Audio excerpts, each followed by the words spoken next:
Welcome to Bleach Revisited. This is Karakura Gold, your host of this series in which we'll be reading every single chapter of the Bleach manga, and I will be providing unscripted analysis, response, and connection to the rest of the manga.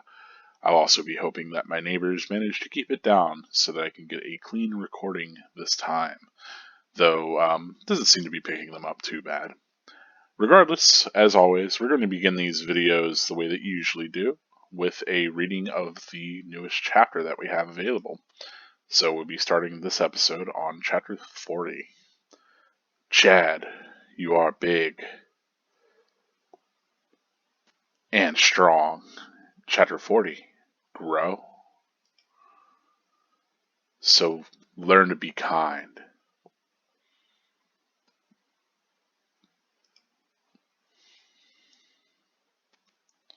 Kinder than other people.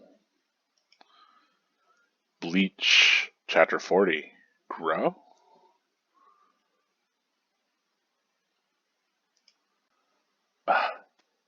Hey, big guy, what's with your arm?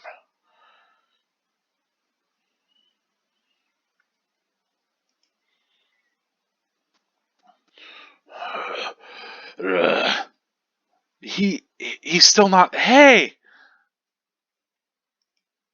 mister.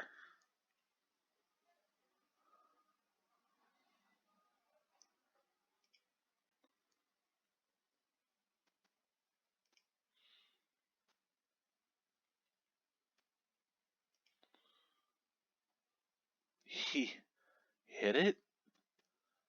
But I didn't tell him where it was. How could he hit it right in the head? Can he see it? Hey, big guy.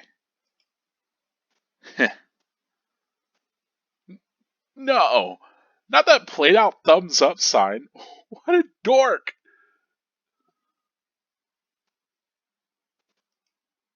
Big guy. Hey, you okay, Pops? I don't know. The armor appeared out of nowhere. It emitted some powerful force, and suddenly I could see the monster clearly. Where'd the armor come from? Where'd the monster come from? How did I defeat it? And why am I lying here, exhausted? I don't know anything. Hey, are you hurt? Ichigo's little sister. You big dummy. You're the one who's hurt. Oh, that's good. No, it's not good. Ugh. It's not good. It's a tragedy. The word good does not apply here. That's Min's logic for you. You're just like Ichigo. I can't stand it. Stay there. I'll get Papa Goatface to fix you up. Don't move, big guy. Ichigo's little sister. She kicks, just like her brother. Karakura High School, number 1. Darn. I wouldn't have come if I'd known I had to clean all this glass up. The judo guys obviously got rowdy and broke the windows. This is so boring. What if there had been people watching? But they all said, it wasn't me, it wasn't me. My arm did it on its own. What are they, first graders? They're just mad because they lost the state tournament. The two who were closest and making the biggest racket at the time. Still, it's weird. What? Are you defending them? You've got a thing for sweaty guys, don't you? What? What? I quit. I'm going home. This is stupid. Hey, wait. Chizuru, come on. Hime! Let's leave the cleaning up to Tatsuki and go home together. What's up, Orihime? You seem even more out of it than usual. If you don't snap out of it, I'll have to tickle you into submission. Have you no shred of decency? What? What? Tatsuki, Chizuru, there's a TV show on that I want to watch. Let's go. Huh? Come on, let's all go. Let's go home. But Orihime.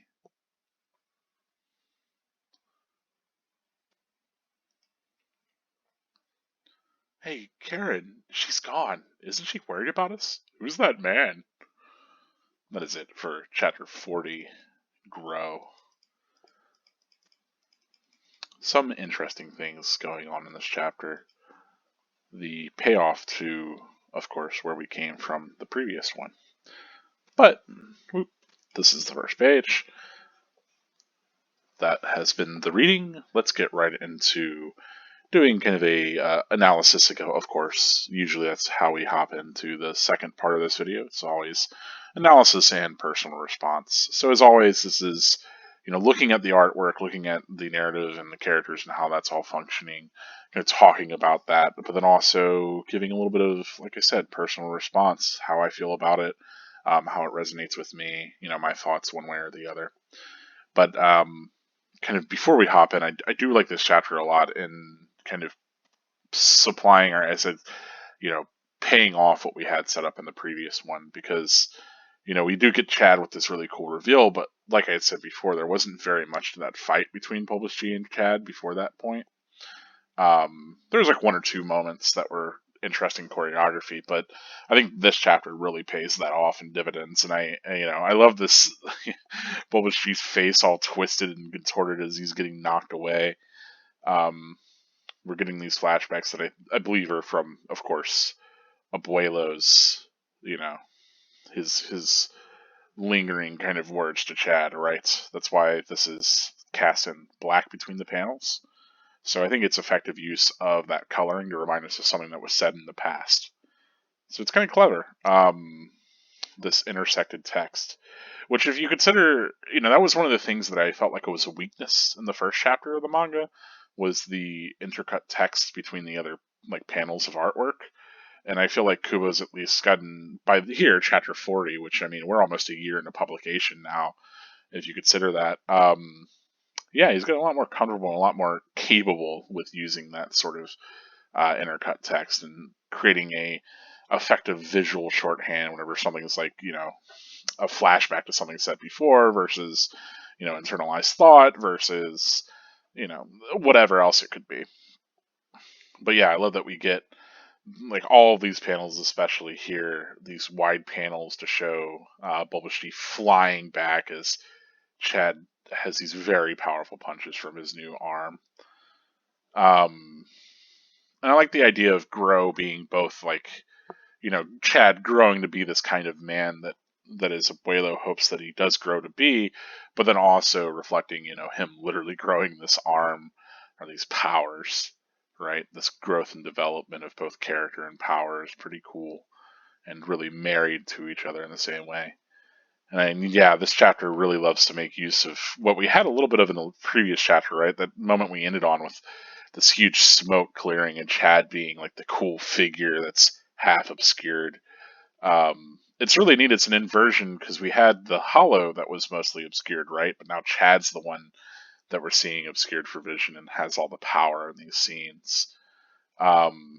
It's kind of interesting, thinking as a through line, just kind of for thematics in Bleach, that visual obscurity, especially, hiding oneself or not being fully visible, is often conflated with power in this series. It's even the first volume poem was all about the fear of the unknown or the thing that you can't perceive, and then I think another one of the chapter poems too. One of the other volume intros was the reaper that you can't perceive that's right next to you, right? And so I think this follows through, not just in starting off with this hollow, that very powerful entity that they literally can't see, but then whenever things are turned the other way around, we specifically get this perspective shot from the hollow, framed here, where Chad's now the one that's hard to see. And in a lot of ways, it's the same thing. Grand Fisher was this very powerful foe that could, deceive people visually, and that'll be something that will continue throughout Bleach, this whole idea of powerful entities in the dark, things right outside of our perception, are maybe the things that we should be concerned with the most. And yeah, I love the way that this kind of plays out here, where we get Chad and he's got this steam kind of rolling off of his fist. It's very cool. I don't know that this close up of his face, like what's going on with his brow or his expression here, it's kind of hard to tell. I mean, that mostly just gives you the impression of his hair, but not really much else.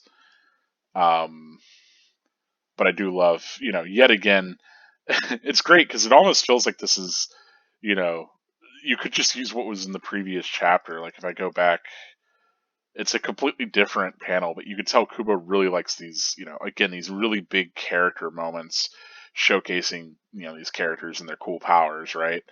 And so we got a full page to the end of the last chapter, and then here in this one we get this, almost a full page as Chad is coming out of yet again more of this smoke, and it's kind of like, teasing off of his arm in these ways, which is pretty cool. Um, I wonder if the design for the shirt changed. It's got, let's see if the design is the same, because it's easy to overlook. Yeah, it's the same sort of design, sort of kind of paisleys and flowers. Um, Interesting that his collar goes from being popped to not popped, but maybe he had some moment to, slick it down.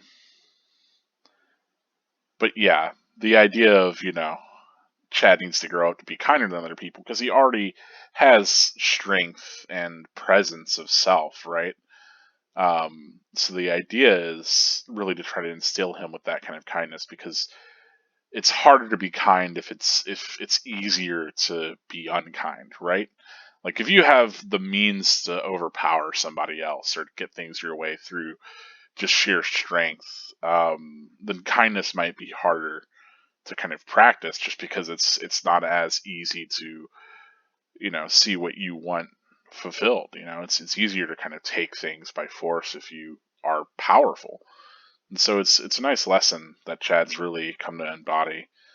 Um, but here also it's finding synthesis between that lesson of kindness and, him really seeking for this, to have this power and using it on behalf of, protecting others rather than striking out in fury or in want.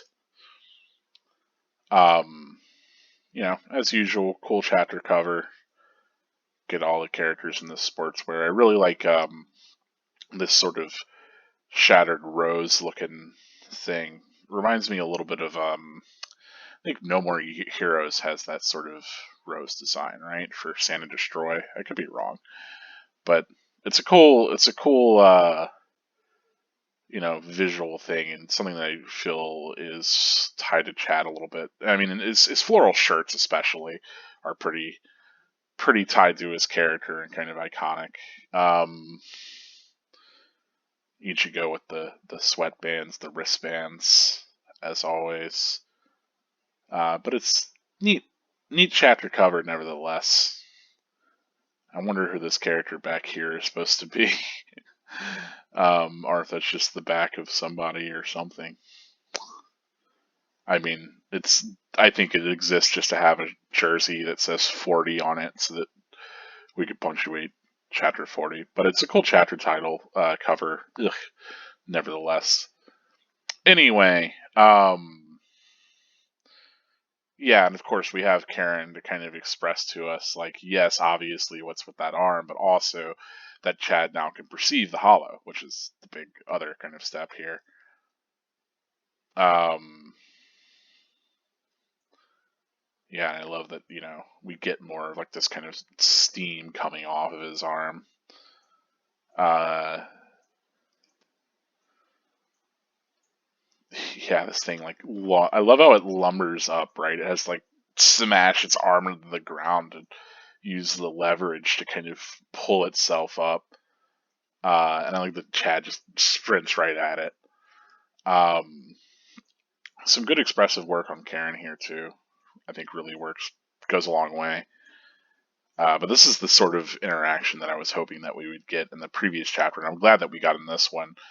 Like we have this hollow kind of on death's door. I mean, it's like spitting up, it's bleeding everywhere, and yeah, I love Chad running up on it. Cocks back the fist. We see this big, plume of kind of energy coming out of the white part of his arm. And yeah, I love this, like talk about anticipatory panels. There's a lot done here to really sell this action, not just all the speed lines whenever it comes to Chad, but then also the way that these other panels are left from going to the bottom of the page, whereas this one does, gives it this real sense of like there's actual space for it to come and fill as we turn page into the culmination of that, which is this huge blast. This doesn't read as well because this is obviously meant to be a 2-page spread. So the idea is that we're supposed to get the top of this page on the left and this page on the right. And that is just an unfortunate thing of reading these digitally or page by page. I've been trying to find a program that would let me have the pages laid out side by side, so that I could just scroll out for those 2-page spreads. There are quite a few in Bleach, and if you know of a program that would let me do that, please let me know. I have all of these saved locally onto my hard drive just as image files, so anything that could open up, 2 images at a time would be pretty minimal as far as anything else on screen. Please do let me know. But yeah, this him just like hitting this thing right dead on in its face, and then the fist kind of hitting it and all the lines of it flying back, as well as this bottle panel of Chad, especially like very small compared to this huge blast that's shocked out over the hollow. I love that. It's super exaggerated. I mean, like here Chad is, he's the size of my cursor, maybe like 4 times. Whereas the hollow, like its leg is like doesn't even go up to its knee.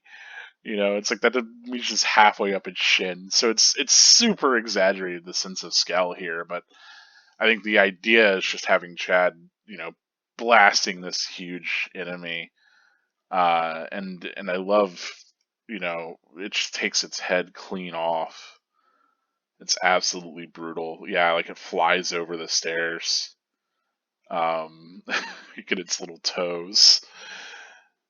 But yeah, like just the shock on Karen as she like is kind of putting together this huge moment for Chad.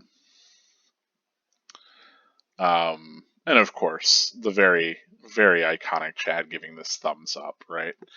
Because Chad in a lot of ways is a neat character. Then he's like this, he's the strong, silent, gentle, kind of giant character. But then he also has this sort of cheesiness to him that I love. That the thumbs up is fantastic, and I love that. Of course, Karen has that reaction too. It totally, I think, really sells like the moment of like Chad gets this big win and he just has like this kind of smirk and the thumbs up, and Karen's like, "Oh man, that's really lame. That's really dorky." But I think the whole point is that it's meant to like kind of disarm her, like reassure her, right? Also, this is a great sequence. Again, like a really good use of panels to tell a joke using like these 4 same size panels, specifically here to kind of give us this transition of him falling over exactly with the thumbs up. Like this is one of my favorite like just beats in Bleach for a while. I think one of the jokes that's gotten me pretty well.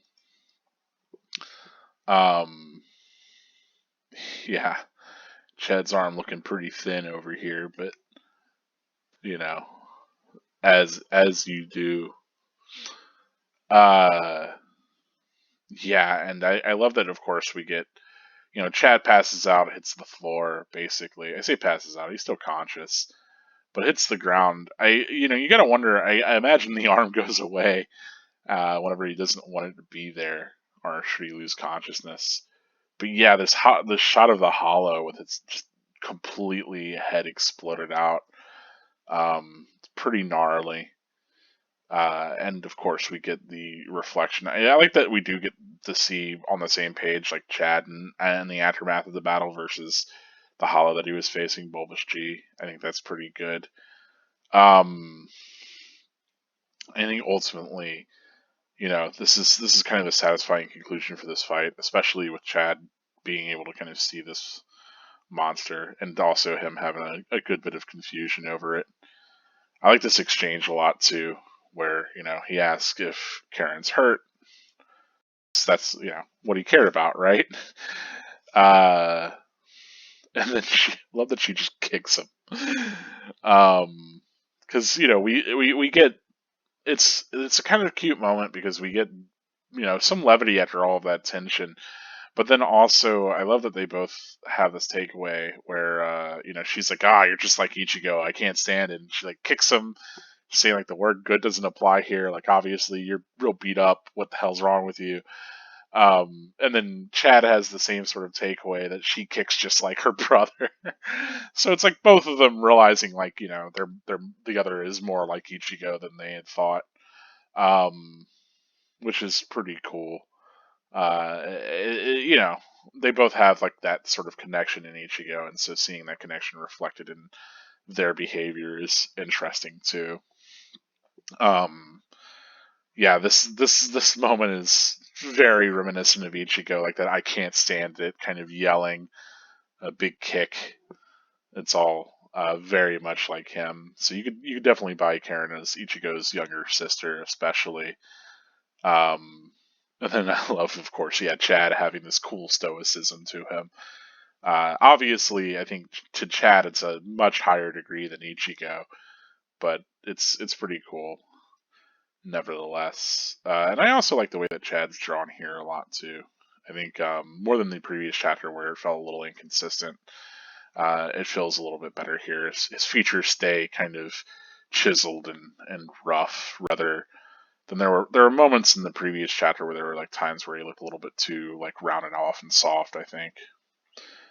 Um, but yeah, it's a cool encounter and it's a cool way for Chad to get his powers, and then also he gets this win, but like clearly he's pretty much down and out after that. What I don't like, what I wish we got to see, because we only get to see the hollow kind of knocked down and dismembered. I wish we got to see it fade away the same way that we got to see the previous hollow do. Whenever I say previous hollow, what I mean is the one at the hospital with Don Kanoji and Ichigo. Because, like I brought up in the previous chapter, it's still a mystery on whether or not Chad's powers actually send hollows to Soul Society and like purify them, or if they're more like Ishida's, where it actually just outright kills them. And the implication is that humans, because Quincy's are essentially just humans that develop powers to fight hollows. Obviously, Quincy powers are much different from Chad's, so that is something to consider. But the idea of humans developing powers that could kill hollows, I wonder if only a Zanpakuto, if only a Soul Reaper is capable of purifying them, because again, Soul Reapers developed all their powers in response to Hollows too, right? The whole institution of Soul Reapers, as Ruki has said, was created in response to this Hollow threat, which is interesting to think about because it's not like these things existed forever. Like it's not like I guess like angels and devils or something like that. Whenever you think of other supernatural entities that just kind of always were in opposition. It's like no, we had hollows, and because hollows existed, these spirits had to do something about it to stop this other spiritual threat. Um, that's kind of interesting. It creates a unique cosmology, certainly for Bleach. It's interesting to kind of consider a lot of this stuff from the angle of like, this is the spiritual reality of this universe. And so you have to wonder like how much stuff is like something that like a Soul Reaper did that got attributed to you know some mythological sort of figure that we would have in our own world, right? So it's interesting, and I think certainly Burn the Witch plays with those sorts of concepts a little bit more than Bleach does, but Bleach has a lot of this kind of bleeding of the mythological and the real, which is really, really neat stuff that I don't think a lot of people talk about that much. I mean, most people will bring up the different Buddhist kind of realms, the heavens, and all of that, and how that aligns with Bleach, right? But yeah, it's certainly something worth thinking about.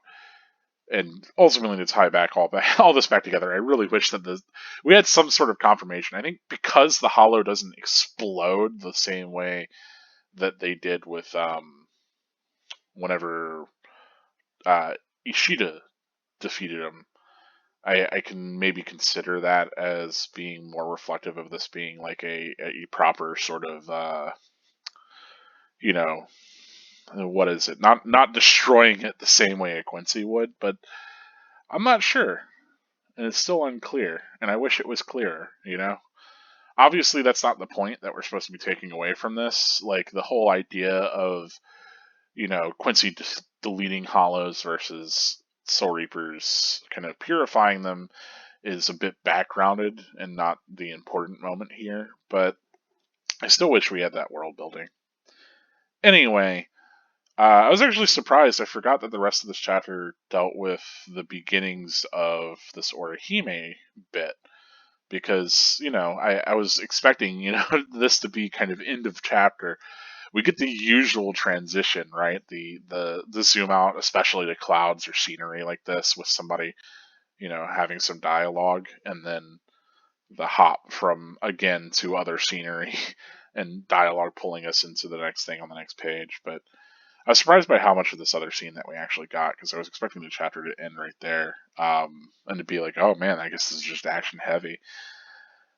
But yeah, if you remember from the previous chapter, or maybe the one before that, back at Orihime's school, all the glasses broke, or all the windows broke, right? Um, because there's all these holotechs around town, and so there was some loud noise, and all the windows broke, and of course they're blaming on these judo guys and kind of making small talk about it, but uh, as it turns out, it was probably hollows. Um, I think again, this is another moment we get a lot of like Kuba really liking facing characters away from us to give us a moment of not being able to tell what's in their mind, but also them being troubled by something. That's something that we've seen a lot, and here we get that with Orihime, and we would even continue to get, the other thing that we see a lot, especially with Orihime, where she puts on like a certain face or pretends not to be bothered by something that's bothering her. But here, yeah, we get her turned back. We just see the back of her hair, and then also even have her eyes cut in this panel here. I think especially here and here, this works really well to sell the idea of, something being really troubling for Orihime. But whenever we finally do see her, she does put on this like, really delighted face and insists on, of course, getting out of here. And of course, as we come to find out, it's because at the top of the school there is a hollow. So she's trying to get her friends out of the way of danger. As we know, Orihime's very, very perceptive, so chances are that she understands that there is some sort of threat there. It makes sense. But I love this kind of like pan up and then zoom in to this thing kind of crawling over the top of the school. That's really creepy. Um, in general, though, I like that we get these very different personalities in Chizuru and Tatsuki kind of butting heads here, um, as both of them have a very different connection to Orihime. But that's about it. That's it for this chapter. All in all, I really do like this chapter a lot. It gives me a lot of the action that I was really craving whenever Chad got his power up. It's cool to get to see like more of what the arm can do. Clearly, it can shoot these like really large blasts out of itself, right? So it can do these huge bursts of energy, strong enough to take a Hollow's head off in one blast, which is pretty cool. Um, but then, yeah, it's just effectively drawn action and back and forth. Um, that little interaction between Chad and Karen, I think, is pretty cute.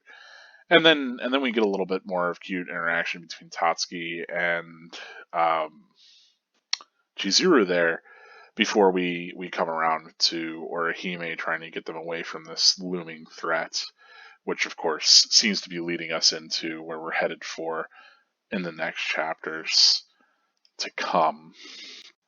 So it's a really solid chapter for me, both in terms of action and also in setting up that that continuous forward momentum. Because that was what I was worried about a little bit, was that this chapter would have the same sort of ending that the previous one had, where it's like, oh, a really cool moment for Chad. Well, this chapter ends on kind of like a denouement, or like kind of a resolution for Chad beating this hollow. It could feel cathartic, but then it would lose a little bit of that tension, because if you remember, the whole point of this volume, everything that's been going on since Quincy Archer Hates You, right, has been nothing but this huge hollow invasion of Karakura. And so it's really important to keep up this tension and this threat and this danger and these hollows attacking civilians and around every corner. So I like that even though Chad gets this win and defeats this hollow and protects Karen, we're immediately given something else to be tense about and to hold with us. If you're reading this weekly for the whole week, if you're reading this in the volume, it continues to kind of build that momentum forward and to build these threats, and to really sell the idea as the city under attack because of this challenge that Ishida Uryu has given to Ichigo. So I love that. Like, I think again, a worse author, because I read a lot of weekly manga. I've been reading weekly manga for the last 20 years of my life. It's really easy for an author to feel like, oh, well, I can end this, like on a happy moment, or I can end this on whatever.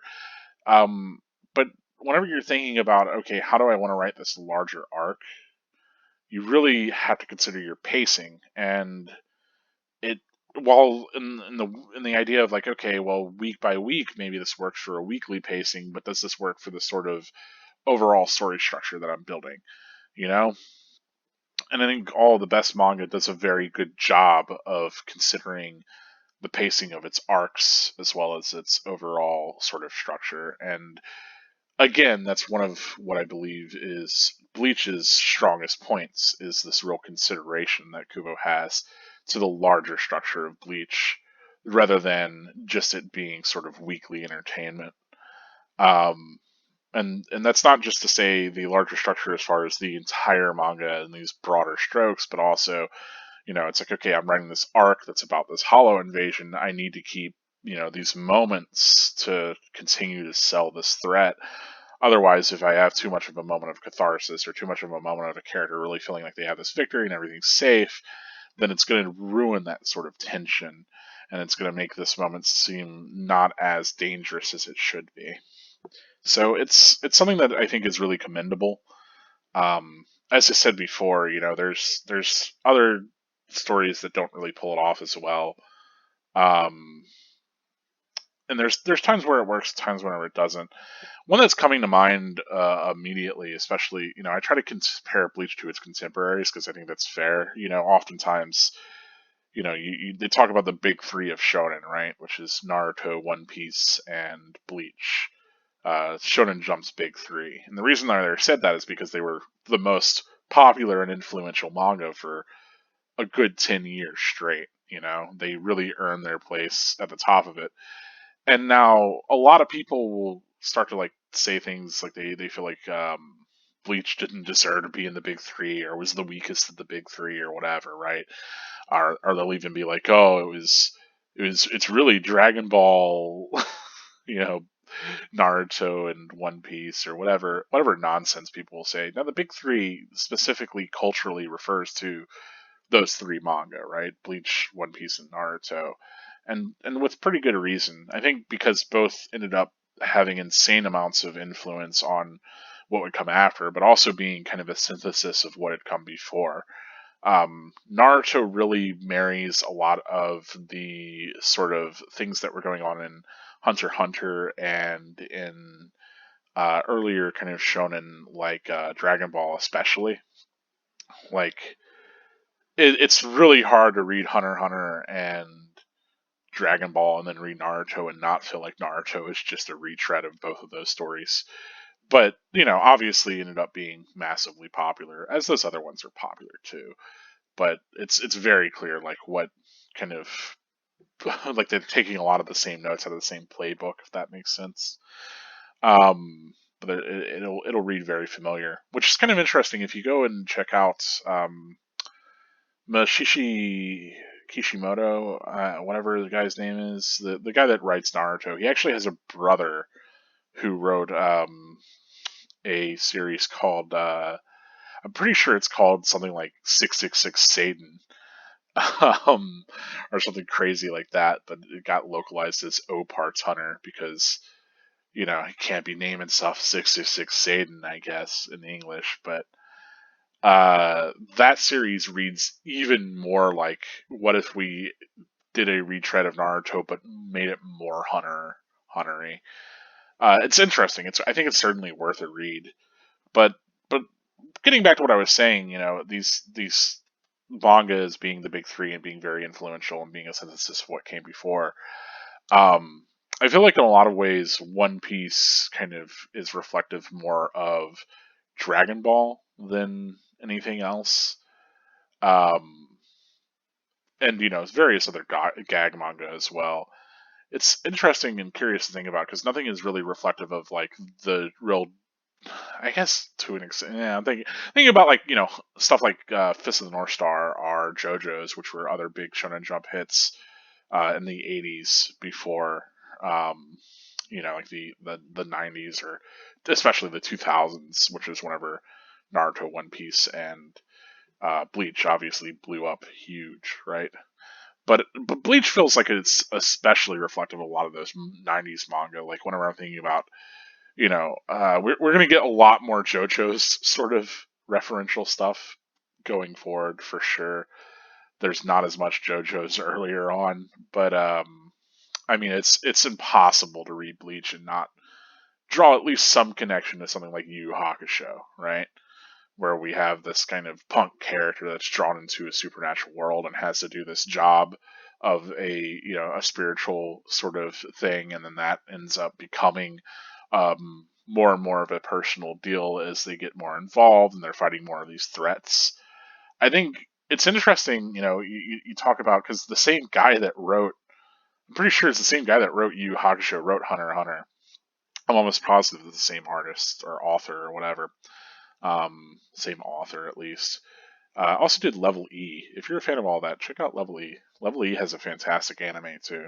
It's good stuff. It's more comedy, obviously, but good stuff.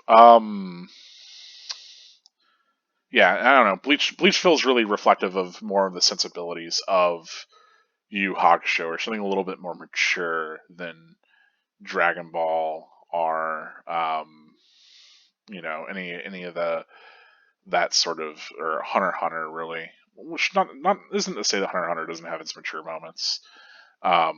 But it's interesting to consider like the scale of kind of how seriously these series take themselves, how mature they are with their themes and all of that, and that I think part of what made the big three distinct is that they really cribbed a lot of the good ideas for what came before, but then they also had a good diversity in the kind of stories that they were telling, and just being really cool at the time in the 2000s.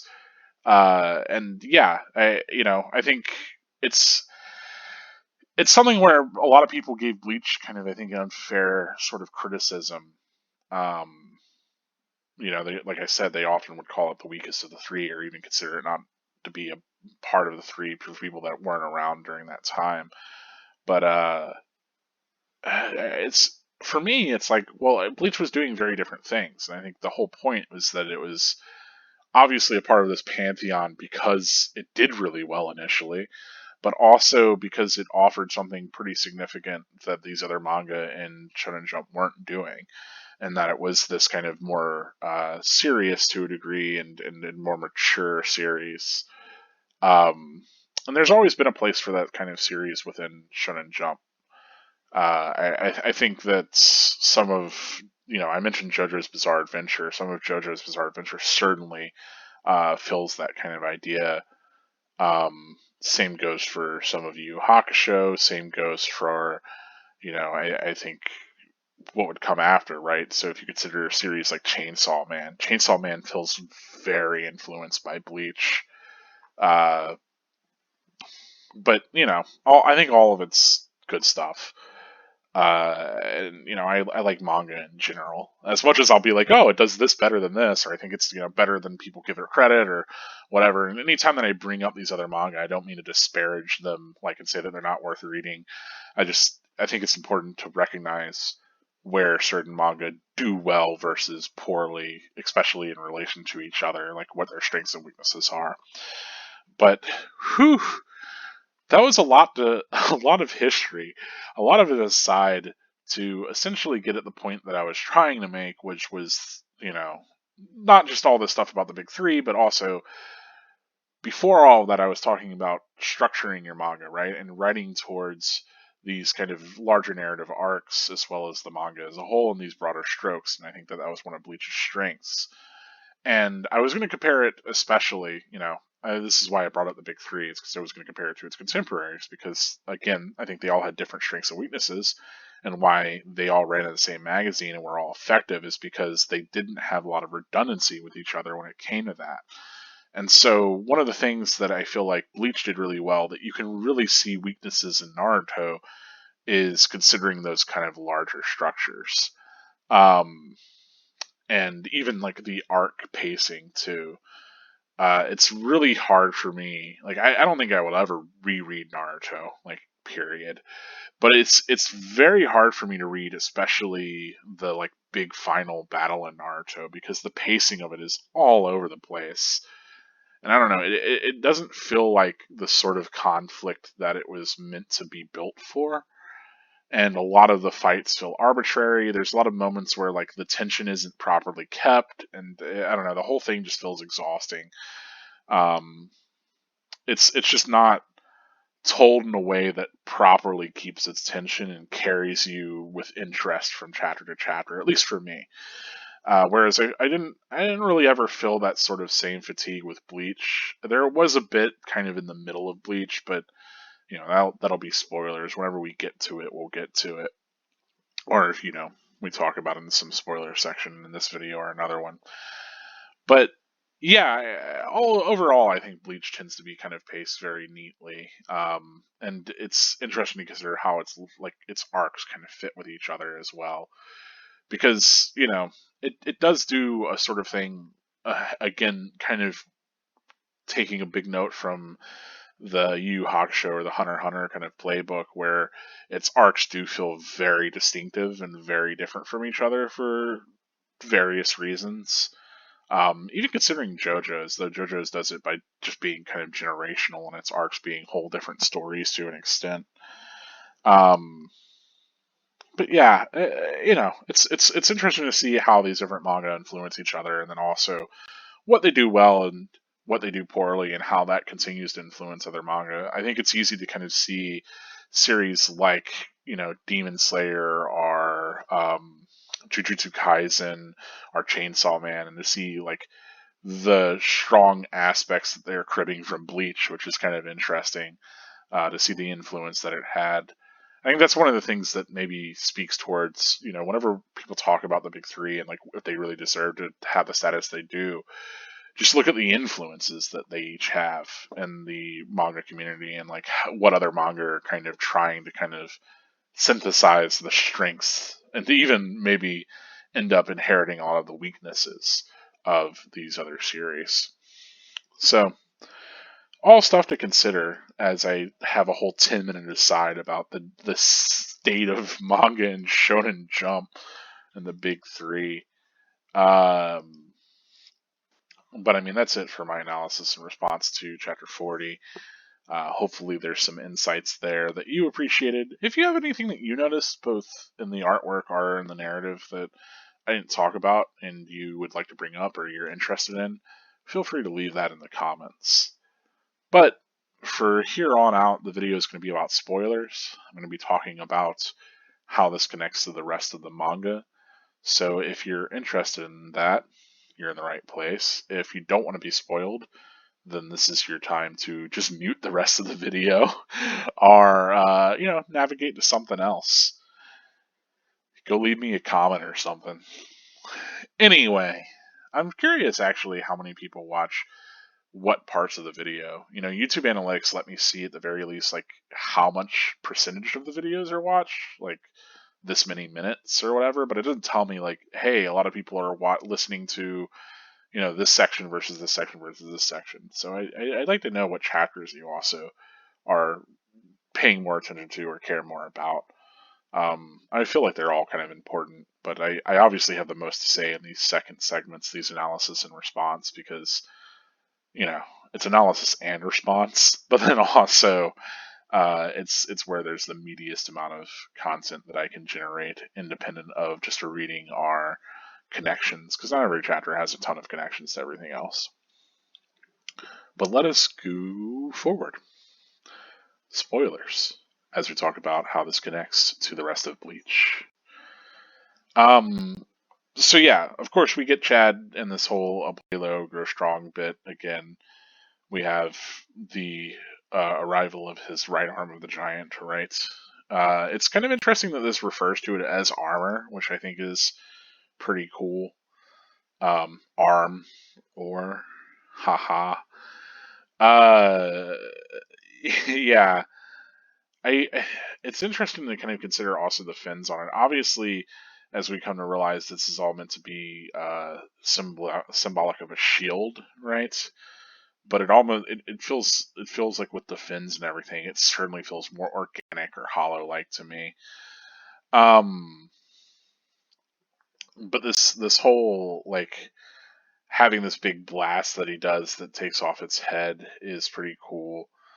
And certainly thinking about this connected to other powers in Bleach, and even to Chad's other powers, the idea that he has this big uppercut blast that takes off someone's head. It's cool to see that he immediately tries to use that against Shunsui, and then it kind of doesn't work out for him whenever he does make the attempt. But yeah, kind of neat power nevertheless. It's interesting, considering the sort of connection between these powers and Ichigo's powers, because Ichigo certainly has a big black weapon that he uses to shoot out big lasers. Um, Obviously, there's some difference in Chad's being like protective and being armor, which is interesting. I wish there was more done with Chad using his right arm for defense.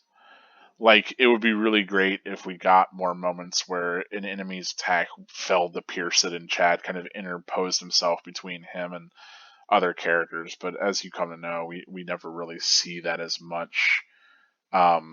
I think it might have been mentioned by Mr. Tomo, or another Bleach reviewer, but the idea that it would have been really cool in the Fullbringer arc if Chad's skin couldn't be pierced by Book of the End, because if his skin was his Fullbring, maybe it could have protected him in some way and really made the arc more about Chad and Ichigo's connection while building up the importance of Chad's powers.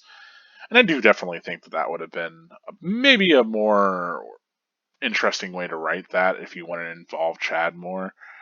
But I do think the importance of that is that, even someone as close to Ichigo as Chad or Orihime has been turned against him.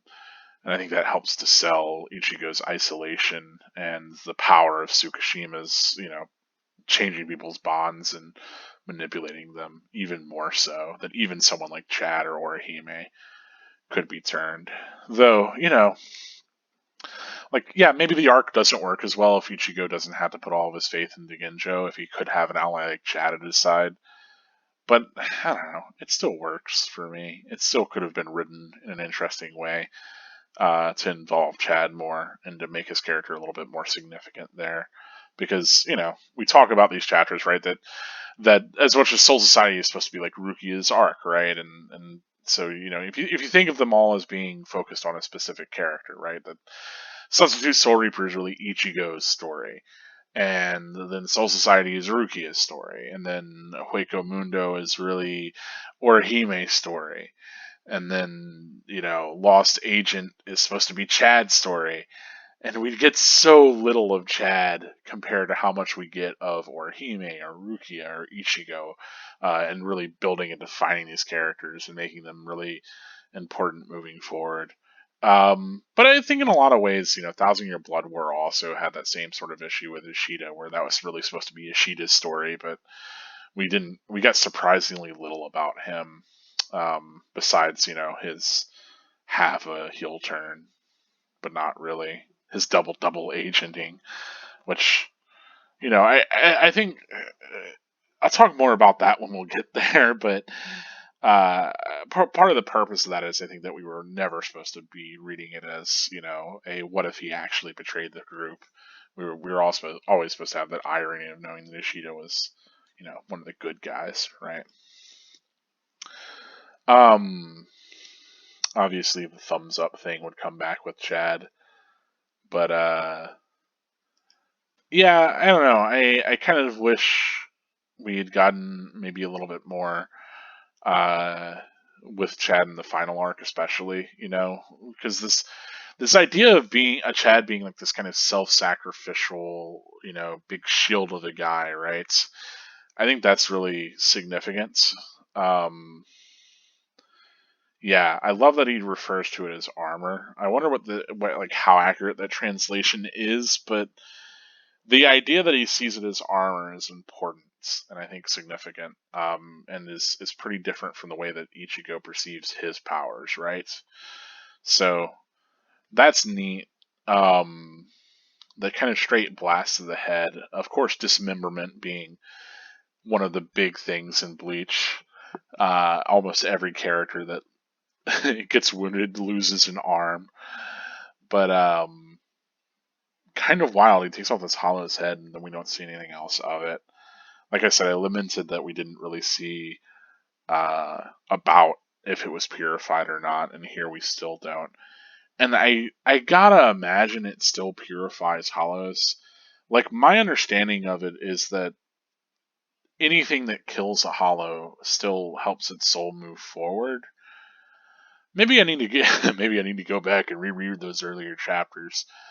Um, because I don't think Zanpakuto is unique in cleansing a hollow. I think that because it really depends on where you're coming from. Is it like, okay, do we interpret that Zanpakuto are unique in that they purify hollow spirits and let them move on? Or do we interpret it that Quincy are unique in that their techniques are specifically designed to kill the soul, right? So what takes precedence? Is it that Zanpakuto are made to be unlike everything else and that they let spirits pass on? Or is it that Quincy are unlike everything else and that they are specifically using techniques that just delete spirits? And I gotta figure, and my understanding of it has always been that Quincy were the unique ones, and that's what that like set them apart as Quincy, is that they use these techniques that deleted hollows that completely removed the soul from existence. And that's why they were anathema to soul reapers who had been around. I have to figure that's the case. But if you have a different take on this, please let me know in the comments. Let me know what your consideration is, because it's something that not even like it's easy to not even think about because it the nature of cleansing hollows versus killing them or uh, deleting a spirit altogether versus letting it move on is something that's kind of I'm not going to say dropped, but that's something that is less significant as the series moves forward. But clearly, there's still supposed to be something there. There's I think there's still a definitive answer to be kind of weaned out of all of this, and I think the answer is exactly what I was thinking. Where if a hollow dies, it just helps it move forward in the spiritual kind of cycle, unless a Quincy kills it because Quincy is using specific techniques and has their Rietsu even specifically attuned to defeating hollows. That's the other thing is that like Quincy, there's this whole like Riatsu thing where like hollow Riatsu is especially poisonous to Quincy, and then like Quincy like specifically use Reishi and Reiatsu for these techniques that kill hollows. So it's really hard for me to read Quincy as not being, you know, like a specific very special thing that is not like that is unlike everything else. Anyway, um, yeah, but talking about Tad's self-sacrifice, I wish that we had gotten a little bit more of that. The unfortunate thing is that in both of the next like big arcs, Chad sort of has the same issue where he sort of isolates from the rest of the team, and then gets to defeat one enemy here or there, but then goes up against a pretty strong foe, and then loses that strong foe to really establish how strong that foe is. And I wish that wasn't the case for the like all the other times that we would see Chad do anything. Because one, it makes him feel like a total jobber, where he just exists to essentially, it's wrestling slang, by the way, but it's been co-opted into so many other things. But essentially, to do the job of selling these other opponents as being very strong. By the way, wrestling is essentially just shown in anime. It's shown in anime for the white middle and lower class of America, but it's still incredibly entertaining to me. I say the white America. I mean, you have like stuff like Lucha, so maybe it's not fair to confine it in that way. Anyway, um, regardless, what I'm saying here is that Chad really, it feels like he's not allowed to be given the same sort of wins that other characters get, and that's unfortunate. On the same level, though, I think it's important to kind of recognize is that Chad is constantly, he's defined by being overwhelmed or in over his head and facing up against these opponents that he can't defeat. So in a way, like I'm okay with it, that Chad has this sort of aspect to him where he will always come head to head with like a stronger opponent that he can overcome, but that he's willing to sort of face them down regardless because of his self-sacrificial nature. And I think that's what's the important takeaway there, right? Because you have to consider, I think that's one thing that a lot of people don't consider is they just look at these fights as fights and they're like, man, it sucks that Chad doesn't get to win more fights. And yeah, that is less satisfying. I agree. But looking at it narratively, it's like, okay, well, why doesn't Chad win more fights? What's the purpose of that? And I think it's really easy to say, well, the purpose of it is so that he can be like Worf, or he can be like this jobber where he can lose to all these other opponents to build up their power. But like I said, I think the more significant thing for Chad is establishing this archetypical character for him where he is self-sacrificial, where he does get involved in these conflicts that are larger than him, but he's still willing to fight to his very end despite that. And I think that's something that really gets hammered home in all of these moments with Chad, that despite being, very much the underdog, he still fights. And he still fights to protect people, and he still fights because of this bond that he has to Ichigo. I think that's fantastic, and we get a lot of this sort of background reminder of Chad as, like especially whenever we get to the Hollow invasions and all the Arankar stuff.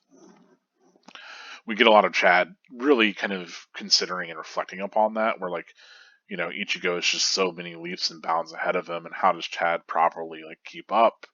And the answer is like, you can't, buddy. Like, yeah, it doesn't matter how much you train. Like, you have to be okay with not being as strong as Ichigo. I think to an extent, Chad does come to that conclusion that he'll do what he can to, keep himself strong, but even at the end of the day, he's still going to be facing these sort of uphill battles. And I don't know, I like that to a degree, that he's still willing to face down opponents like Askin, or even with Ichigo at the very end, he's running up to fight Yuha Bak, and he like stays back to keep it to where these various nameless statue enemies can't broach upon the encounter with Ichigo, which is a little bit lame, but um yeah, I don't know. It's the sort of thing that like I think could have been leveraged a little bit better, but it still works for me, and I think it still provides an interesting sort of commentary on these secondary characters in shonen manga, right? Because you're not always going to be strong enough to keep up with the protagonist. So, what does that mean for you? What does that mean for a character? And how can a character be handled with some sort of eloquence despite that? It doesn't work as well as, I'd say other series do. Like, if you want to look at a series that side characters still manage to pull off very great moments without having to be as strong as the main character, um, I was just looking to something like Zatch Bell or Sengoku Yuko. Both of those are fantastic series for having side characters really like do a lot without having to be that strong. Like, it's like, oh, they're clearly not the strongest character, but they still bring a lot to the table, and still like have this real sense of it being an uphill battle. I think that's one of the things that I didn't expect from Zatch Bell, especially. Is Zatch Bell is a fantastic manga. It's only like 300 chapters too, which marks it as less than half the length of stuff like Bleach or Naruto, and the monster that has become One Piece. Um, that's your recommended reading, by the way. Go read Zatch Bell. The manga is way better than the anime, in my opinion. I had very, very bad initial expressions because I watched the English dub and I really wrote it off. And then I'm very glad that I went back and read the manga. But, Zatch Bell or Gatch Bell, depending on the Japanese, but localized as Zatch Bell because Gatch is a bit of a weird word. The other one I mentioned, Sengoku Yuko, is only 100 chapters. It's by the same author that did Lucifer and the Biscuit Hammer. And I think that series is fantastic shonen for a number of reasons. Very strong recommends for me. But though those are manga that I would point to that kind of handle that a little bit better. But I certainly think Bleach more than Naruto, at least. I'm not so sure about One Piece. One Piece, I think, does a decent job of balancing its characters and their powers. It never feels like it's the Luffy show 100%, which I appreciate. The monkey D. Luffy. Luffy. I don't even pronounce that loser's name. I think it's Luffy.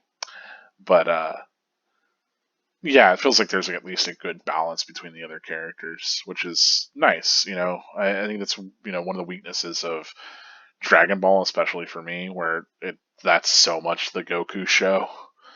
I think Bleach, to an extent, like realizes that at a level it's very much the Ichigo show, but I like that there's time spent to give these other characters these strong moments, and we get more of that maybe early on. It gets a little bit harder to do once we bloat the cast up, especially whenever, like, Kubo does this whole thing where he introduces all of the Soul Reapers as antagonists, and it's like, wait, no, here's the twist. They were all gonna be, on the side of the protagonist now. And it's like, okay, cool, but you just gave us, like, 30 new protagonists, dude. Like, how are you possibly gonna balance that?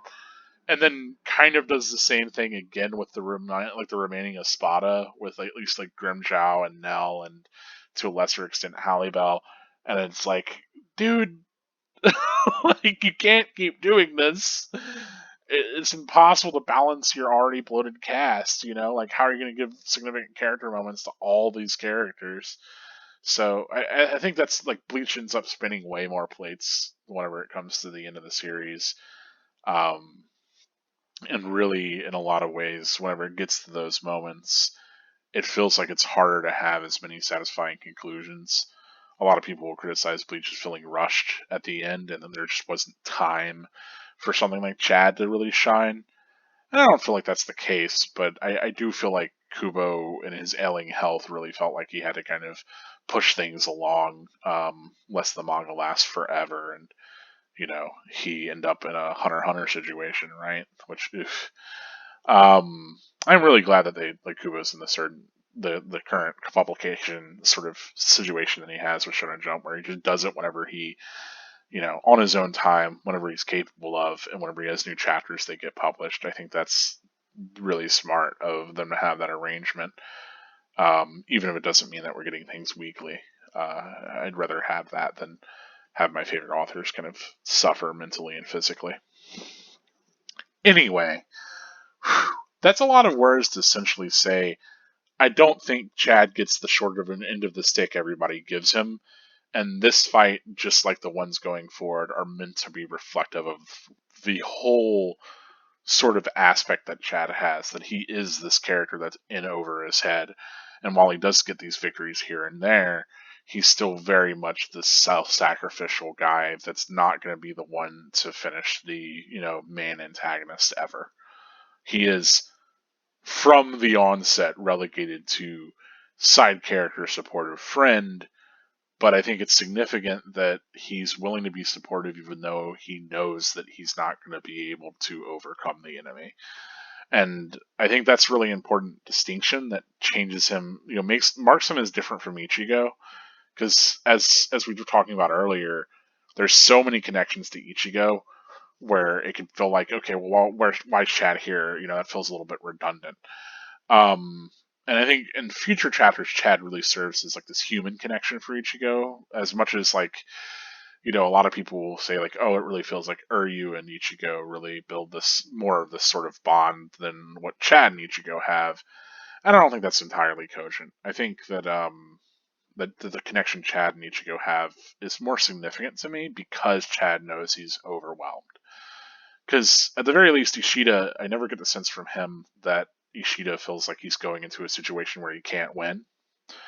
Whereas Chad, I very much get the sensation that Chad knows that he's not going to win. But he still supports his friend anyway. And I love that. I think that's why I like Chad's character more than Ishida's character. Spoilers. Real spoilers here. Hot takes. Is because Chad I think is a more noble spirit, and I love that Chad willingly makes these decisions. And we'll see more of that as we go through. And like, even though he's not winning these fights, he's still having these significant interactions that help to set him aside and define other characters in relation to him. So I love that. I think Chad works fantastically. And, as much as people were like, oh man, Kubo really shafted Chad, I'm like, not really from that perspective of him being this supportive ally that yeah, he's not going to get this huge win, and maybe it would have been nice in the last arc to give him some more of a win to really pay off all of that in a way, but I'm fine with it as it is, honestly. Anyway, um other than connecting Chad's whole, kind of these like synthesizing, talking about Chad's entire character archetype across all of Bleach, and obviously these connections to Ichigo. I like the idea that like she kicks just like her brother, being also, Karen obviously is maybe more like Ichigo is than anyone else. It's curious to think about Yuzu and Karen, especially in the larger cosmology of Bleach, because very clearly they are also Quincy children who, I mean, do they count as Fullbringers, right? Because their mother was attacked by a hollow before their birth. Um, Not as significant as Ichigo has this connection to White, but maybe. And then obviously they're children of a Shinigami, so they're still these like incredible hybrid characters. Uh, and so Karen having that more connection to Ichigo, especially as like she gets more involved with Urihara as the series kind of goes on. Um, it's curious to think if Urihara is really grooming her to be like not next Ichigo, but where that's going. And I'm glad that the Hell Arc stuff didn't really. I don't know. Like I say, I'm glad. I mean, I'm glad that it feels like Karen maybe got away from all of that instead of being yet another one of like Urihara's cronies, because it seemed like she was kind of headed in that direction. That she was sort of being in the same way that Ichigo is sort of manipulated by Urihara, and kind of not under his thumb. That doesn't feel fair because Urihara is like, I think he's a schemer and manipulator like Aizen is. It's just that like Urihara is not deceiving people towards ignoble ends, or like towards his own sort of horrible, like any sort of plan that really disrupts things. Because Urihara really wants to keep things safe and keep things the way they are, right? Anyway, a lot of things to consider. Um, obviously, these connections here. I don't think that there's that much in between, to kind of draw forward. Um, maybe Tatsuki has a thing for sweaty guys. We don't get a lot about Tatsuki and the people that she's attracted to, so I can't say for certain if that hits home. Um, of course, Orihime willing to kind of trying to protect other people and not talking about what's actually affecting her is, that's pretty at home for her character, especially considering her, like, whenever she leaves to Waco Mundo or whenever she's abducted. Because I think she does have the opportunity to warn people and tell them, but she doesn't, right? If I remember correctly, like there's the whole scene where she's like over Ichigo's sleeping body and she's like crying and everything, and she can't bring herself to tell him or to confess to him or anything like that. And so, a lot of Orihime doing this sort of masking or this sort of covering up of the actual threats or what's going on is something that we'd see a lot more from her character. And then clearly, this is Numb Chandelier, the Hollow that they would come to fight. So, Orihime, as always, continues to reject, and we will see more of that going forward. But that's pretty much all I have here. Um, Interesting looking at the school, especially the hollow crawling over it, is reminding me a little bit of Los Noches. So maybe there's some connection to be made between like these large institutional structures and the structures that Eisen introduced to Waco Mundo. But maybe not. I definitely think there's something there as far as the idea of like Eisen creating a building to house these hollows that like normally live in the wild, right? That's significant. I don't know how significant it is, drawing connection to the structures of like the school institution or the structures in Soul Society, like the literal and figurative structures. But maybe there's something there. I don't know. Anyway, as always, if there's something that you see in any of these chapters that connects to something else that I didn't notice, please let me know. But I think I've been fairly exhaustive on everything that I've recognized and the sort of connections that I've made. It is curious to see like Chad's ostensibly defensive arm is the one that does all these big blasts, but I guess so does the other arm too. Obviously, kind of interesting that he does these huge energy blasts, which, as we come to find out, hollows can do big Ceros. Another thing, this arc would be the one where we discover the Cero. Not saying that Chad's attack is necessarily a Cero, but it's kind of interesting that we do get a preempting of both that and the Grand Ray Cero too, later with Chad's right arm, or left arm, right? His arm of the devil. And he does like the Muerte attack or whatever, the big skull shattering energy blast. I think that ends up being kind of analogous to this sort of the way in which the Grand Ray Cero gets used. So that's interesting to consider, is that there's like kind of a connection maybe. But I don't know. I don't know if I call it one way or the other there. But regardless, these big energy blasts, it's notable to say, I guess technically Uryu has the first of, I'm going to shoot a big blast of energy. That's not just a spell, like I guess Rukia sort of has the Kido. But interesting that Chad's the first person that we see really blasting here. But even this early on, you can just read those sort of as big punches with a release of energy. So I don't know. Maybe it's more punch than it is Cero. What's your take? Let me know. Anyway, this has been Karakura Gold. This is it for Chapter 40 of Bleach. Another pretty long episode, but I had a lot of things to say that, were related both to the manga and kind of tertiarily less related. Any for how. As always, spirits are always and forever with you. Maybe I'll take another run at that. Spirits are forever with you. Thanks for watching this one, folks. Stay gold.